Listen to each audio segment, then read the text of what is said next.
avoir une variable.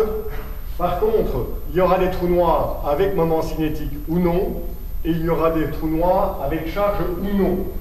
Donc, théoriquement, nous avons la possibilité d'avoir 4 trous noirs différents. Bien sûr, il y en a un qui est extrêmement commun, les autres sont plutôt théoriques. Le premier trou noir que l'on peut voir, c'est le trou noir de Schwarzschild. Il n'est pas en rotation et il n'est pas chargé électriquement. On a donc une simple sphère, on a la singularité au milieu, l'horizon des événements. Il est théorique, on n'en a encore jamais découvert des comme ça. Le second, qui est chargé, mais toujours sans moment cinétique, c'est le trou noir de Rechner-Nostrom. Donc, le suivant, qui est le plus commun, c'est le trou noir classique, c'est un trou noir en rotation. C'est le trou noir de Kerr. Et enfin, le dernier, ce sera le trou noir de Kerr-Newman en rotation et chargé électriquement. Ce qui est assez intéressant, c'est que utiliser le rayon pour un trou noir, ce n'est pas tellement adéquat, pour 2 raisons. La première, c'est qu'à partir du moment où notre trou noir est en rotation, l'horizon des événements s'aplatit, et donc par conséquent, le rayon n'est pas identique partout. Mais aussi, à l'intérieur du trou noir et à la singularité, on a donc un potentiel gravifique énorme, et donc par conséquent, la distance ne peut pas être mesurée comme telle. Donc, on utilise en général, pour caractériser les trous noirs, on utilise l'horizon des événements, donc la surface extérieure du trou noir. Le théorème de la calvitie, qui est plutôt connu selon les trous noirs, n'ont pas de poils. Les trous noirs ont une sorte d'uniformité. Ils ne possèdent aucun détail, aucun poil. Et on peut juste connaître 3 caractéristiques: leur masse, leur moment cinétique et leur charge. Et ce, quel que soit le mode de formation et la nature de la matière qui a servi à le former, vu que toutes les autres informations sont perdues quand la matière rejoint la singularité. La singularité, c'est le cœur même du trou noir. Il est donc impossible, par exemple, de distinguer un trou noir fait de matière ordinaire d'un trou noir fait d'antimatière. Une grande partie de l'information concernant la matière qui a servi à fabriquer le trou noir est perdue lors de sa formation. Par exemple, lors de la formation d'un trou noir, il y a transformation d'une étoile, présentant un nombre incalculable de détails et de caractéristiques en un objet caractérisé uniquement par 3 nombres. La transformation émet un certain nombre de photons et donc gravitationnels, mais l'information véhiculée par ces émissions est insuffisante pour savoir quelles étaient les caractéristiques originelles de l'étoile. Une énorme quantité d'informations sur les caractéristiques originelles de l'étoile doit donc rester à l'intérieur d'eux ou sur l'horizon des événements du trou noir. De même, quand de la matière est absorbée par le trou noir, celui-ci perd ses poils en émettant des ondes gravitationnelles, mais la quantité d'informations émises par celle-ci est très insuffisante pour retrouver les caractéristiques initiales de la matière absorbée. Il semblait donc que l'importante quantité d'informations contenue dans un trou noir ne pourrait jamais en sortir et était même détruite à son entrée dès l'horizon des événements. Cela posait un problème avec la thermodynamique, puisque l'énergie ou l'information est toujours conservée et ne peut pas être détruite. C'est ce qu'on a appelé le paradoxe de l'information, car cela violait le premier principe de la thermodynamique. Ce paradoxe de l'information a trouvé une solution grâce au principe holographique que vous verrez après les trous noirs. La thermodynamique des trous noirs. Il y a des analogies profondes entre certaines propriétés des trous noirs et les lois de la thermodynamique. Ces analogies ont permis la formalisation des principes de la thermodynamique des trous noirs. Vous avez ici la thermodynamique classique ordinaire et la thermodynamique appliquée aux trous noirs. Comme par exemple, lors de la fusion de deux trous noirs, la surface du trou noir résultant est toujours plus grande que la somme des surfaces des deux trous noirs initiaux. Or, c'est ce que dit la deuxième loi de la thermodynamique. Dans un système isolé, l'entropie, son degré de désordre, ne peut que croître au cours du temps. Le désordre augmente. Il était donc tentant d'associer à un trou noir une entropie proportionnelle à sa surface.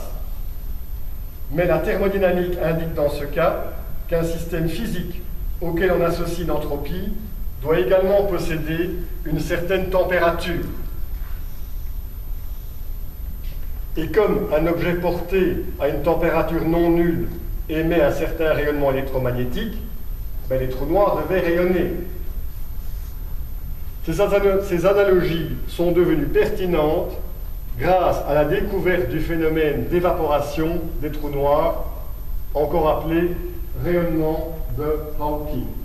Juste ici, vous voyez donc que le facteur A, qui est la surface du trou noir, c'est bien ça qui caractérise l'entropie des trous noirs, et c'est ce que Nassim va utiliser aussi.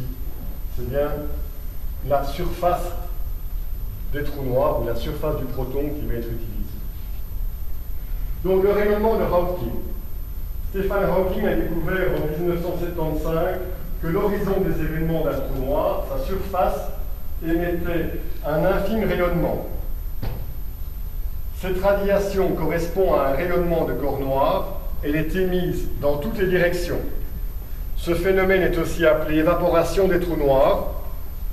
Il a calculé que la température de ce rayonnement est proportionnelle à la gravité de surface, donc à l'intensité du champ gravitationnel à l'horizon.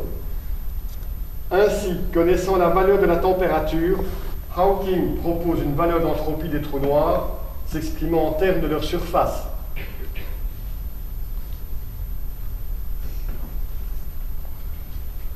Le point suivant, c'est le principe holographique. Gerhard Haupt et Leonard Susskind ont trouvé la solution au paradoxe de l'information en démontrant que toute l'information contenue dans un volume de trou noir peut être exprimée en termes de bits, comme les bits en informatique, en termes d'information de Planck sur l'horizon de surface du trou noir. Donc, conservant l'information comme une empreinte holographique qui donne son nom au principe holographique même. Vous avez ici la vue de l'intérieur d'un trou noir et on regarde uniquement sa surface. Vous avez ici des sphères de Planck. Planck, vous allez le voir, c'est quand même quelqu'un qui est à la base de la théorie quantique. Et donc ces sphères sont extrêmement petites. La longueur de Planck est de 1,616 multiplié par 10 fois 10 moins 33 cm. C'est donc quelque chose de minuscule. Et c'est ces sphères de Planck qui peuvent garder l'information. Voilà donc toute l'information contenue dans un volume d'espace pourrait être décrite par les bords de cette région. Par exemple, une pièce donnée d'une maison et tous les événements qu'elle contient pourraient être entièrement modélisés en ne prenant en compte que ce qui se passe au niveau des murs de cette maison. Dans le cas d'un trou noir, l'idée est que l'information de tous les objets qui sont tombés dans le trou noir peut être entièrement contenue dans les fluctuations de la surface de l'horizon des événements, et qu'un quart de cette surface suffit pour contenir cette information. Le principe holographique nous dit donc qu'un cas de la surface est suffisant, et c'est assez intéressant parce que Nassim, de nouveau, va utiliser les plans équatoriales des sphères de Planck. Si vous avez la surface d'une sphère, vous allez avoir 4 fois en fait le plan équatorial. Donc ce que le principe holographique nous dit, c'est que la surface équatoriale d'une sphère suffit à contenir son information. Ici vous avez en 3D l'image, vous avez donc l'horizon des événements avec les sphères de Planck qui sont caractérisées par leur surface équatoriale, et à l'intérieur, vous allez avoir des sphères de Planck donc, qui remplissent ce volume. Enfin, la théorie quantique, le développement de la mécanique quantique a commencé en 1894, excusez-moi,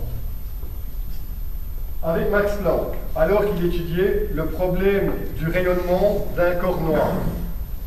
Un corps noir en physique est considéré comme un objet idéalisé qui absorbe tout le rayonnement électromagnétique, quelle que soit la fréquence ou l'incidence des émissions.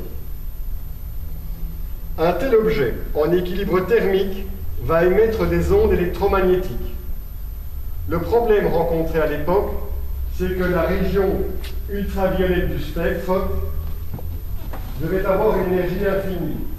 C'est ce qu'on a appelé la catastrophe ultraviolette, et c'est ce qui a permis la première grande révolution en physique.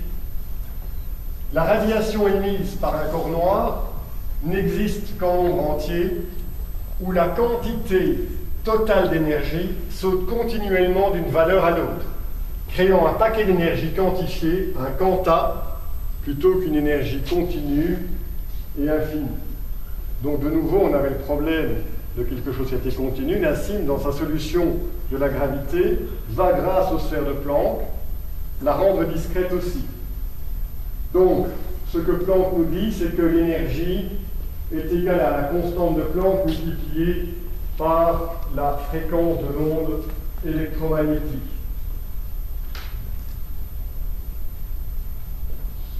La théorie quantique des champs. Non, tout d'abord ceci, non ? La théorie quantique, donc la relation avec Planck. Donc, comme je vous le disais, Planck utilise une constante proportionnelle entre l'énergie et la fréquence d'une onde électromagnétique, le fameux E est égal à h nu, pour définir les paquets d'énergie que l'on appelle des quantas. Et Einstein a plus tard appelé les photons en décrivant l'effet photoélectrique. Vous avez ici la constante de Planck réduite, qui est égale à la constante de Planck divisée par 2π. La constante de Planck définit un paquet d'énergie ayant un moment angulaire appelé quantum d'action. De nouveau, c'est quelque chose d'extrêmement utile parce qu'on se rend compte que la mécanique quantique fournit les fondements d'une théorie quantifiée de la matière où les particules subatomiques en rotation sont quantifiées. Le terme rotation est essentiel pour la suite. Vous savez que la théorie du Big Bang n'explique absolument pas pourquoi les objets sont en rotation. Depuis 14 milliards d'années, l'univers est là, tout est en rotation. La Terre, 6 milliards d'années qu'elle tourne. Moi, quand je prends un œuf, surtout quand il est mou, puisqu'il y a quand même du magma et de la lave dans la Terre, et que je veux la faire tourner, ça s'arrête au bout de 3-4 fois. Il y a quelque chose qui est à l'origine de ce mouvement. Et ce quelque chose, il y a des fortes chances que ce soit justement un gradient de concentration entre les différents trous noirs. On y reviendra peut-être à la conclusion. Donc, cependant, la mécanique quantique seule est incapable de prendre en compte des comportements tels que les émissions spontanées des atomes dans le contexte d'une théorie où la dynamique de l'atome est quantifiée, mais pas le champ électromagnétique. Il fallait donc s'intéresser de plus près au champ électromagnétique, et c'est ce qu'a fait la QFT, Donc la mécanique quantique a été généralisée pour exprimer le champ électromagnétique comme des modes quantifiés d'oscillation en chaque point de l'espace, dans le champ, menant au développement de la théorie du champ quantique. La théorie du champ quantique décrit l'espace comme s'il était rempli de paquets discrets interconnectés d'énergie et d'onde, comme des petites boules connectées par des ressorts.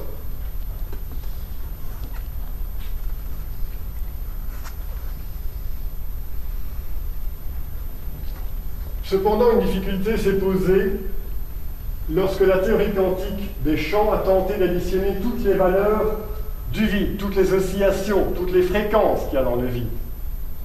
Vous avez dans ce vide une quantité infinie de fréquences. La valeur attendue du vide, quand tous les types d'oscillations sont pris en compte, donne une quantité infinie d'oscillations, une quantité d'énergie infinie en chaque point. Et lorsqu'en mathématiques, on a quelque chose qui est infini, ça pose un problème, donc il a fallu simplement redonner une valeur à cet infini. Cette énergie infinie de l'état fondamental du vide a été renormalisée en utilisant une valeur limite qui est naturellement la longueur d'onde de Planck, car c'est la plus petite oscillation possible du champ électromagnétique. Vous avez la longueur de Planck qui est égale à la racine carrée de la constante de Planck réduite, multipliée par la constante gravitationnelle, divisée par le cube de la vitesse de la lumière, et vous voyez que ça vous donne en fait la plus petite oscillation électromagnétique possible.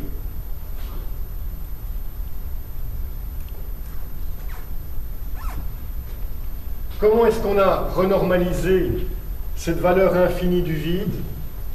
D'une façon très simple.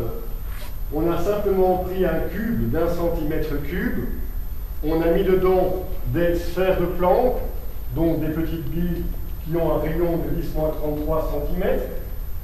On a compté combien est-ce qu'il y avait de petites sphères de Planck dans ce centimètre cube, et on a multiplié ça par la masse de Planck. Alors de nouveau, quelque chose qui était étonnant, bon ici je suis désolé, c'est encore une notation américaine, mais vous avez 10-5 grammes pour une sphère de Planck. C'est ce qu'on a appelé le problème de hiérarchie.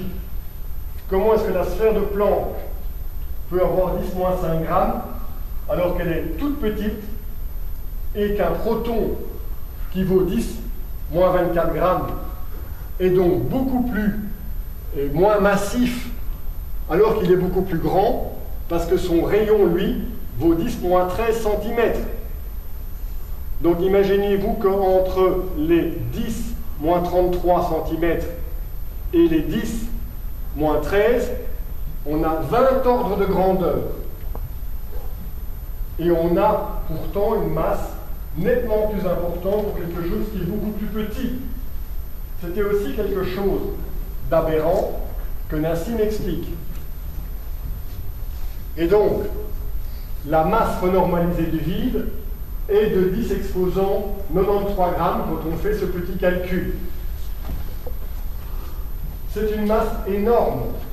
Le vide est plein.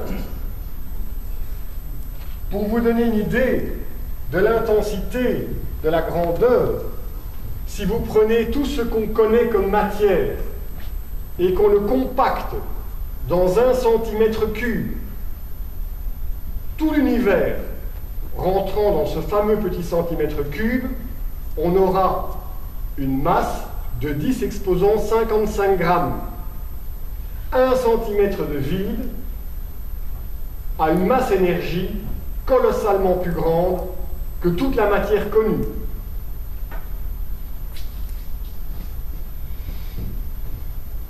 Donc, le vide ne l'est pas. Les équations de la mécanique quantique prédisent que le vide ne l'est pas vraiment, mais qu'il est continuellement agité par des paires de particules, violant temporairement la loi de conservation de l'énergie, en se matérialisant brièvement et avant de replonger dans le néant. les fluctuations de l'énergie du vide ont été confirmées expérimentalement depuis des décennies. Initialement, la première validation expérimentale de son expérience est venue de l'effet dit de Casimir, où deux plaques se rapprochent grâce à une légère différence de la densité d'énergie du vide entre les plaques. Si jamais l'expérience de Casimir ou dite de Casimir pouvait être contestée, la seconde expérience qui a eu lieu, l'expérience dite de Casimir avec l'effet dynamique, où les plaques sont reproduites électroniquement en transformant des paires de photons virtuels du vide en véritables grains de lumière, le physicien Paul Davies a montré que ce phénomène est bien une réalité et est lié au rayonnement de Hawking. Tiens. Donc voilà, en fait, le vide, quand on le voit comme ça, il n'est pas vide. La preuve, c'est qu'il y a des particules qui peuvent en sortir et que ces particules peuvent redonner de la lumière. On ne les voit pas et pourtant ça vient du néant. Une des explications, je suppose qu'il y a toujours moyen d'expliquer tout ce qu'on veut avec n'importe quoi, mais une explication cohérente, c'est de dire que le vide ne l'est pas. On serait donc dans un modèle où, comme